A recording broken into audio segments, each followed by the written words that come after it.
so I cannot even follow his thoughts.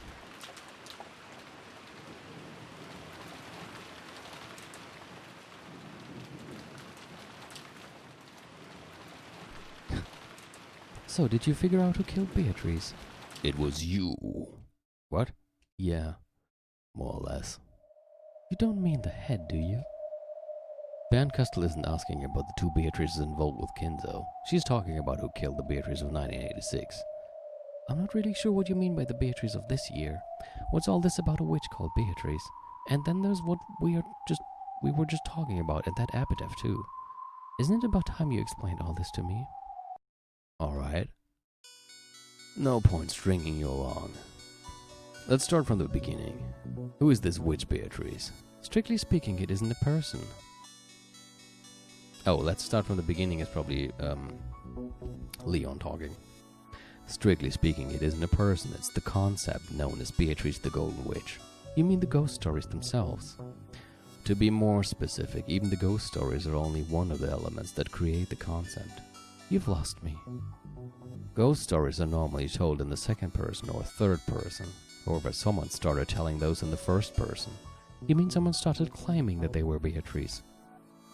The legend of Rokkanjima's evil spirits and the made-up story for keeping kids out of the forest. These were combined with Kinzo's constant cries of Beatrice, Beatrice, and gradually became the legend of the witch. Ushiromiya Maria became entranced by that fictional witch and begged for a chance to meet her.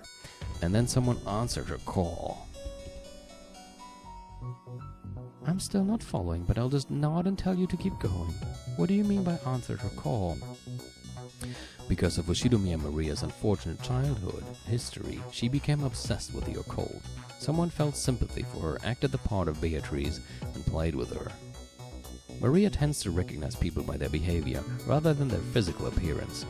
Though Rosa is only one person, Maria calls her mother the Black Witch when she gets violent, and at these times Maria views Rosa as a different person, separate from her mother.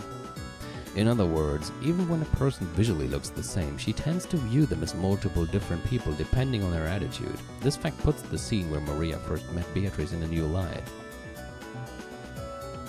After being chased out of the mansion by the adults, Maria decided to have some tea in the rose garden. At that time, someone probably started talking to Maria. Then when they heard this occult-loving girl talking happily about how she wanted to meet the witch Beatrice, this person acted as though Beatrice was possessing them. On the outside, they didn't look like Beatrice. However, when their manner of speech and behavior changed abruptly, Maria would recognize them as a different person. That's why her appearance was so sudden. We can probably view Maria's love of witches and the occult as a form of escapism.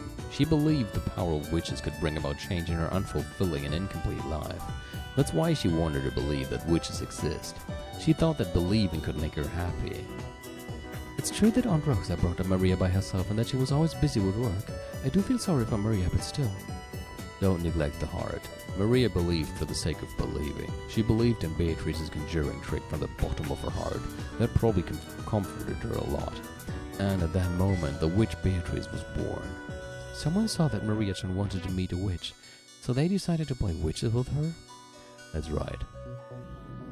This marks the birth of Beatrice the Elder.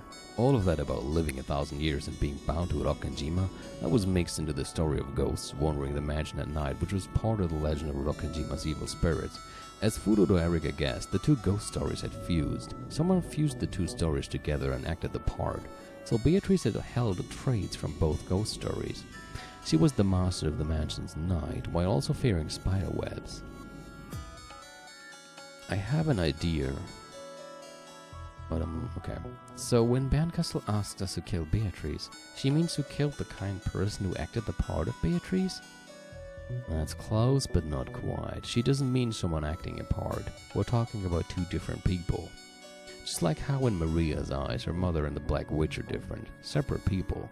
Beatrice and the person who played that part are also different people. It was just like Maria Associé. One person would be the creator and the other would acknowledge those creations, thereby nurturing the illusion. The Golden Witch Beatrice was also created by one person and then nurtured when Maria acknowledged her. So killing the role that was being acted out wouldn't mean the same thing as killing the kind person who was playing the part?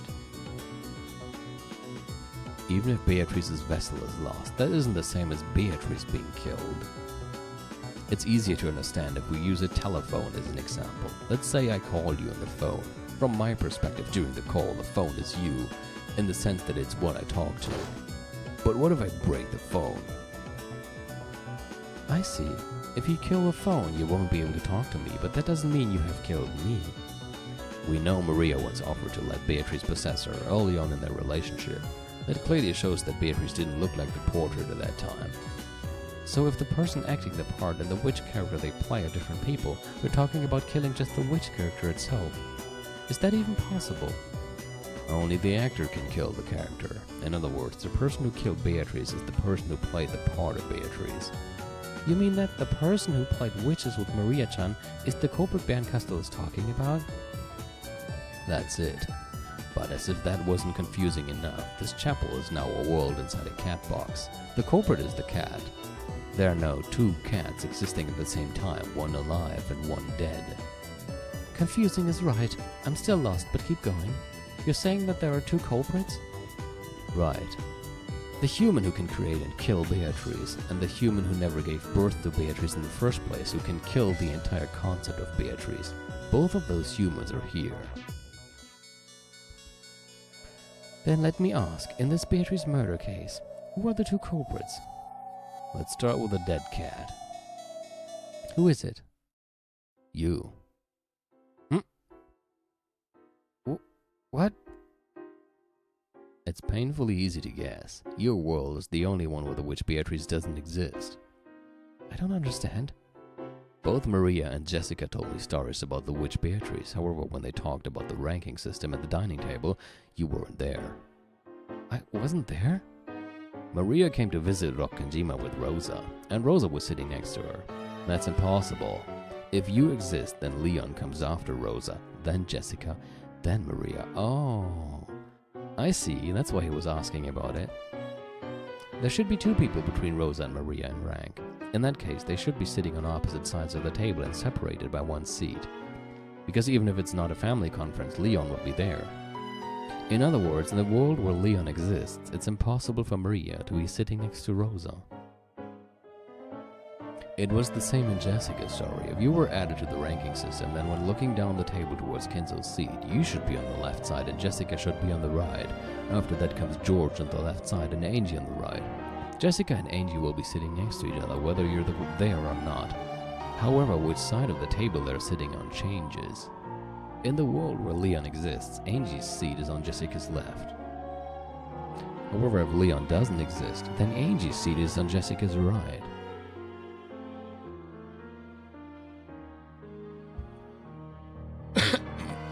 Every time someone talked about the witch Beatrice of 1986, they were all talking about a world where you don't exist.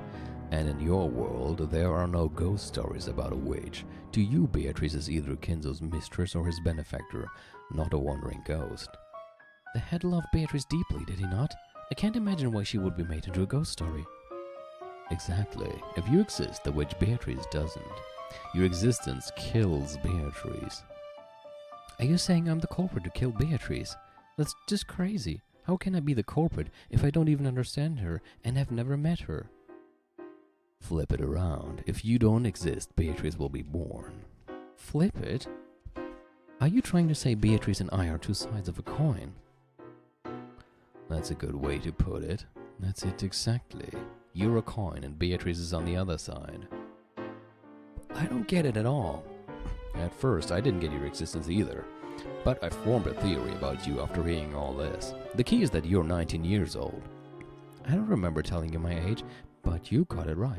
How? Jessica said you were already the student council vice president when she joined your school, and that you became the president the next year. That means you're 1 year older than Jessica. Jessica is 18 years old, so Leon must be 19. I see, and what sort of theory can you make now that you know I'm 19? The theory I can make is that you aren't Oshirumi Natsuhi's child. Uh-oh. How rude. I don't know what game you're playing, but I won't allow you to insult both me and my mother like that. You mean maybe this is the reality where the baby didn't fall off the cliff? And this is the baby? But I thought Bella was the baby. Why are you the successor instead of Klaus? I will succeed the headship when I come of age. When I have a kid, I'll probably pass the title down to them when they come of age. Then why didn't Kinzo give the headship to Klaus when he came of age? You heard what our head said. He was used by the cunning elders of the Yoshidomiya family and suffered much. That's why he decided that only young people should inherit the headship from now. In the world without you in it, there's no silver ring for the successor. That silver ring proves that Kinzo had a strong desire, which he didn't show in any other world, to see that you became the next head. I can't deny that you may have a point there. The head always seemed to adore me particularly, and I was very young when he first promised to make me the head when I came of age. He was very strict when he told me to keep up in my studies in preparation for that day. It would explain his blonde hair as well, or like golden hair. I mean, Jessica has blonde hair as well, but his is really particularly golden, isn't it? Like, how does it compare to Beatrice's hair? No, okay, her hair is actually not that golden. If we want to make that comparison, actually Jessica's hair color is closer to Beatrice, so ignore everything I said. But still, maybe he is okay, first off, I think I mentioned this last time, but I had this idea that perhaps the baby that Natsuhi got was not from an orphanage, but from, like, Kinzo and his daughter, somehow. So what if this baby is actually Leon, and in this reality he didn't get thrown off the cliff? Okay, but I don't think my father was any less talented. Why did grandfather skip over him and make me the successor?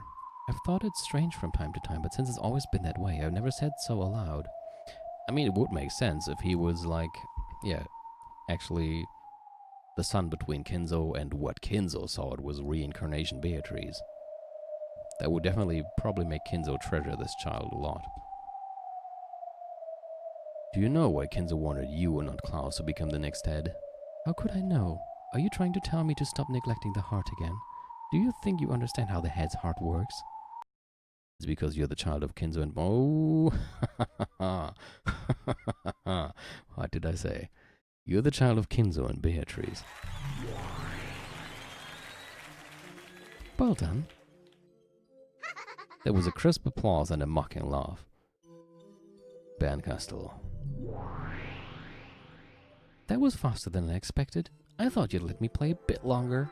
Bernkastel appeared sitting on the altar, almost as though it had become her own personal chair, or almost read shitting on the altar, but I don't want to imagine that. When did you realize that Leon shed Beatrice's blood? As soon as I realized that Leon was 19. It was the same number as the baby from 19 years ago, the hint that appeared in the 5th game. Didn't that baby fall off a cliff? Leon is the baby who was accepted by Natsuhi and didn't fall off the cliff. In other words, if Natsuhi rejects the baby, Leon doesn't exist. You're saying I'm not Mom's child? That's insane. However, in that case, it's now clear that Battler cannot be the child from 19 years ago, the baby. I mean, Battler doesn't look like Leon. You say that, but you don't look too sure. That's right. Ushidomiya Leon is not Natsuhi's child. This is the grown-up version of the baby Kinzo got from somewhere 19 years ago. Not somewhere. Leon clearly shares Beatrice's blood. The proof is the silver ring, which is only ever given to Leon across all of the many worlds. Why does the ring prove that I share Beatrice's blood? In all of the many worlds, you are the only one who receives it. That means that in all worlds, you are the most important person to Kinzo, second only to Beatrice.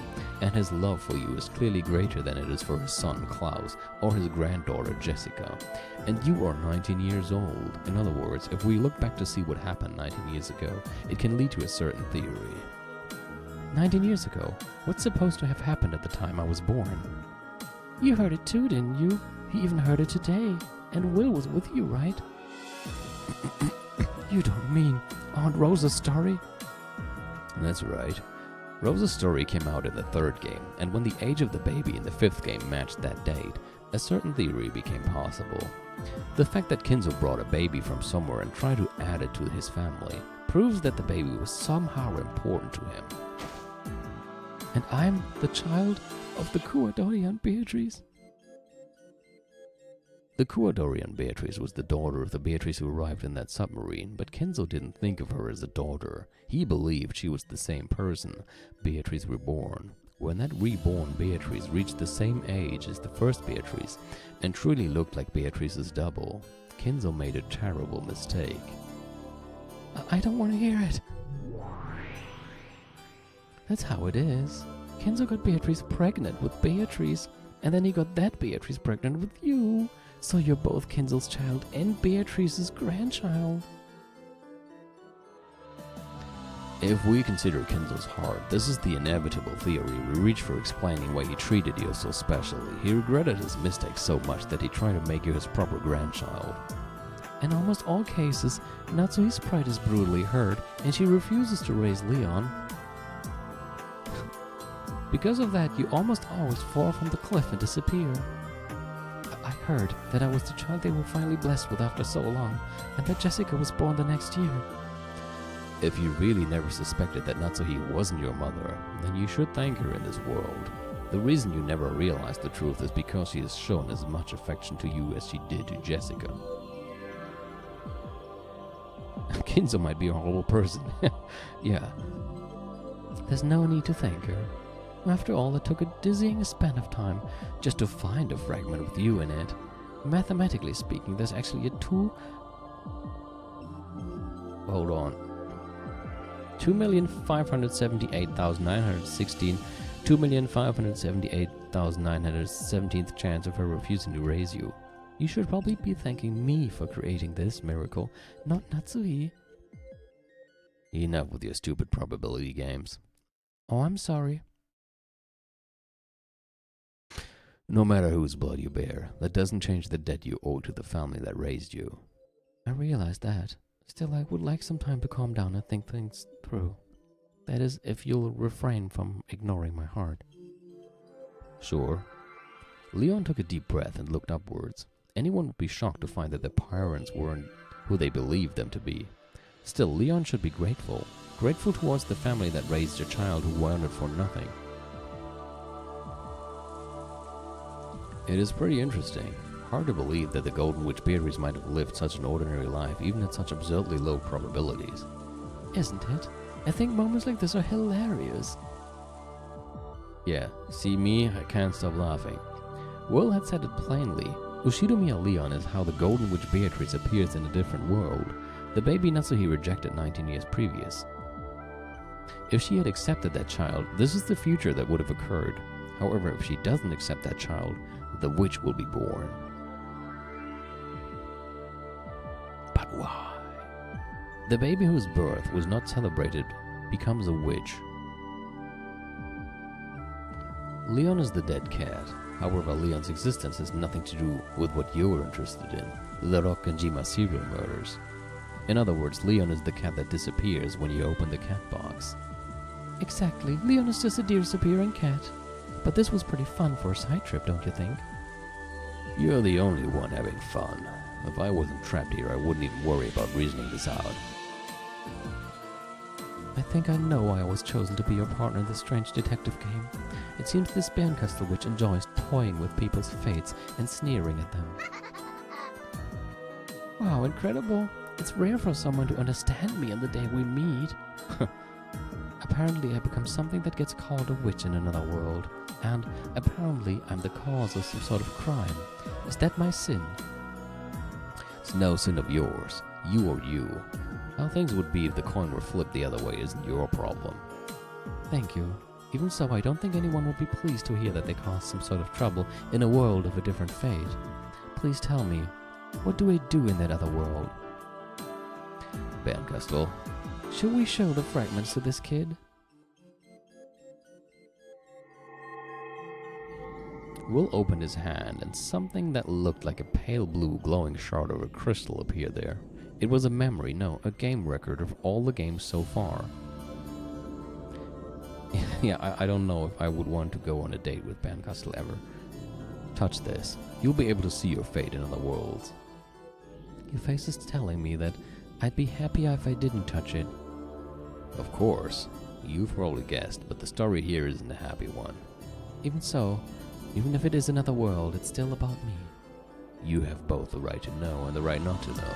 If you can convince yourself that the one similar to yet different from you... Hold on, what? If you can convince yourself that the one similar to... okay. The one similar to, yet different from you, is a separate person, then touch it.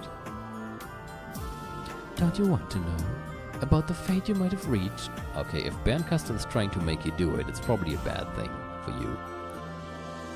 I asked this as your partner. Would you show that to me? As your partner, I'd say look. But as a friend, I'd say don't. Unfortunately, I'm not your friend. Then as a partner, I have one last question. What? Are you a boy or a girl? Well, that was abrupt. I could see you as a fairly slender boy, but then again, I could also see you as a no-nonsense sort of girl. Even Bancastle has been intentionally keeping it a secret. Okay, I see. You remember how I was confused about it, and I was even like checking this and trying to pay attention to how people refer to Leon. So apparently it was intentionally kept a secret, and that's why I couldn't find anything.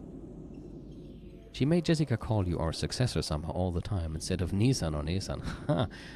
That's clever. You are quick. People often ask me about my gender. What, they...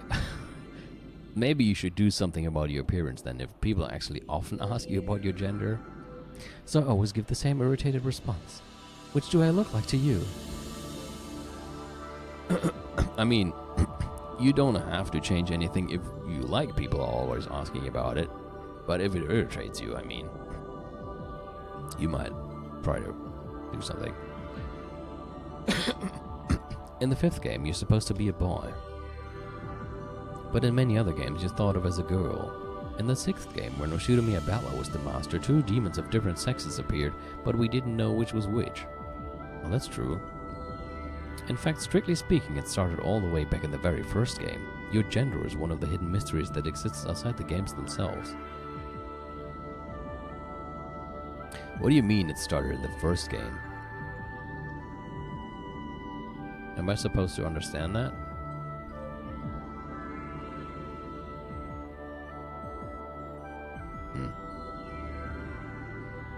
I'd hate to give you an answer so easily, so I won't.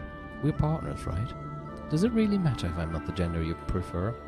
We could just grab your... No, what? Let's not. You're right. If we're working together on this, I don't care what your gender is. Thank you. I've developed a bit of a complex about it, so I'm glad to hear you say that. I'm all for gender equality. If someone's a waste of space, I'll smack them no matter who they are. And of course I'll pinch rude people no matter which gender they are. Slowly Leon reached out and touched the fragment. Then he started screaming for 2 hours. Afterwards he cried for a week and finally calmed down before he started screaming again. A moment later, Leon seemed to undergo a violent bout of dizziness and silently slumped over like a puppet with its strings cut. It was no surprise. When people who don't understand parallel universes have many different fates jammed into their heads, they tend to feel like their brains are swelling and their sense of self is melting away. Leon seemed to have lost consciousness. Guess that's an appropriate reaction.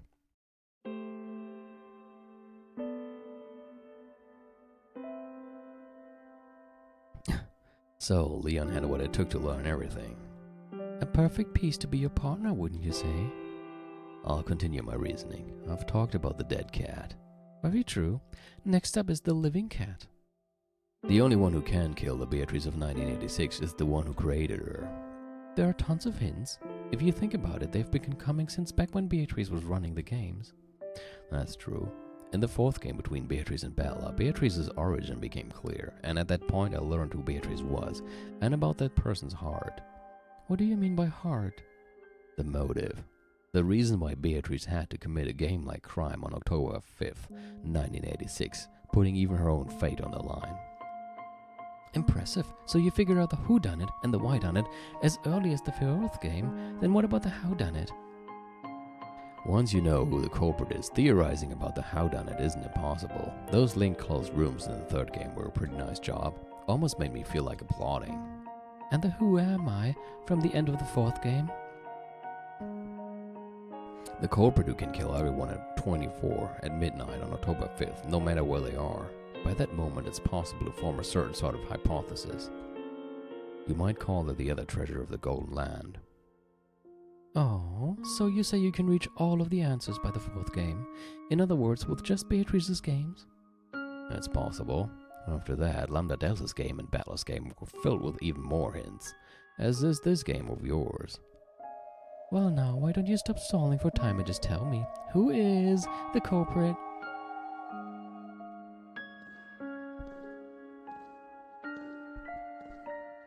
At that moment, though there hadn't been anyone but them in the chapel, small footsteps rang out. That silhouette slowly walked up to Will and Bancastle and gave a small bow. So you've come. Did you call this person here? Yeah. Who done it, how done it, and why done it. I've understood this person's motive. And are you going to give up just because he's found out your motive? There's no concrete evidence, right? You could make a flashy fight of it with red and blue. That's not what this person wants anymore. They nodded slightly. Their wish was to be noticed.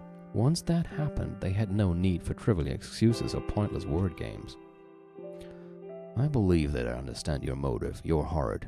I'm going to describe it now. I called you here to listen and correct me in your own words if I've gotten anything wrong. The two of them nodded to each other once more. Of course, we're not getting shown this yet.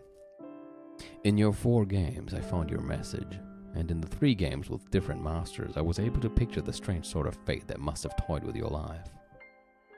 It left me speechless. In every game, you die without revealing the truth to anyone. Having this person confess in this empty chapel might be pointless. However, even so, I believe it will give her some sort of salvation. Her? Is it Maria? People are only saved when someone understands them. But how could Maria kill everybody? No one understood this pitiful witch, even after her death, even years later, and including the man she wanted to understand her most. It's about time someone forgave her. At the end of the 5th game, Betla finally understood. Or are we talking about Beatrice again? However, it took him so long, and he didn't make it in time. So even though she's alive here and now, Betla cannot save her. So Betla isn't here at Beatrice's funeral. He won't come. He won't make it in time. This is Beatrice's funeral. You will confess, the Divine Master will hear, and I will forgive you. That's supposed to be Bella's job, but he didn't make it in time, so you'll have to settle for me. And Beato gave Bella so many hints too. Lambda also gave that idiot a ton of hints. I even got a good laugh in at Bella's game of repentance for missing so much. But I won't make anyone laugh. I'll just as passionately carry out your funeral. No more talking from you. That's my job. If you're ready, let's begin. No one will rush you. Bancastle has closed off time for eternity until your funeral ends. You have as much time as you need to prepare yourself emotionally. The silhouette slowly shook its head. It had come here because it was already prepared. Will nodded to show he understood. Then the two looked into Bancastle's eyes, and Will spoke out clearly. This is the culprit. Fuck you.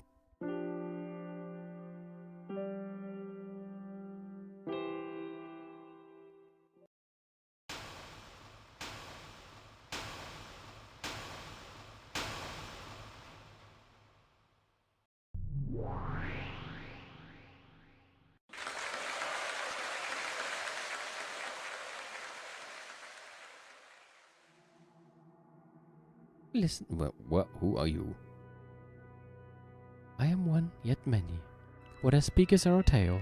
However, this is a small world, sealed by glass and cork, with no one to hear. None shall lay eyes upon it, and my entire tale shall be sealed away. set adrift in the sea of my heart until it disappears among the seaweed. Where is this place? And who am I? Then let me ask, where do you want it to be? Who do you want to be? Any place so long as it will wrap itself around me gently. Anyone so long as I am treated kindly. Yes, for us. For us. Where and who we are hardly matters. Correct. For us it's such a trivial matter. At least until that day comes to pass. Why must we be thrown in the path of a new fate? Fate's pronouncement was sudden and abrupt. It wasn't the fate I'd wished for, but it did make your heart pound. Where will the new fate take me? It doesn't matter where, so long as that place is kind to us. When we were brought to the temporary dwelling where sad, parentless children gather, was that a sign of God's salvation or a lure into the demon's game where the new fate would torment us? We have no way of knowing, and yet we want to believe. We want to believe it was God's salvation sent to us, a sign of fukuin, the good news, the gospel. But why me? I have no religion.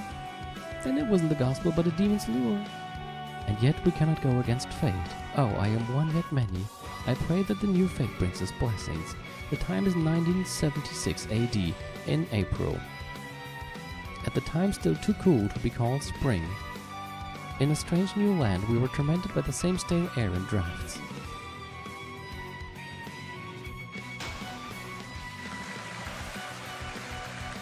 Chapter 1. A New Life.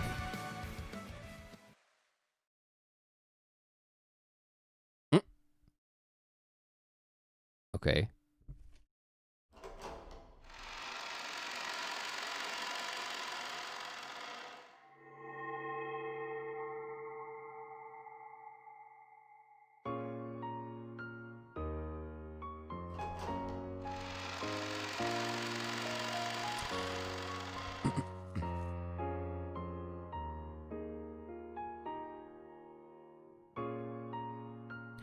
So, I think I'll already stop here for today. I didn't want to stream as long as usual today. And it really looks like a great point for stopping, because we're just beginning something completely new, apparently, which is probably supposed to give us even more answers, and I don't want to, like, rush into the beginning of it and then have to wait until we continue. Let's start with this fresh and ready for whatever is waiting for us here next time we stream, which is probably going to be Sunday this week.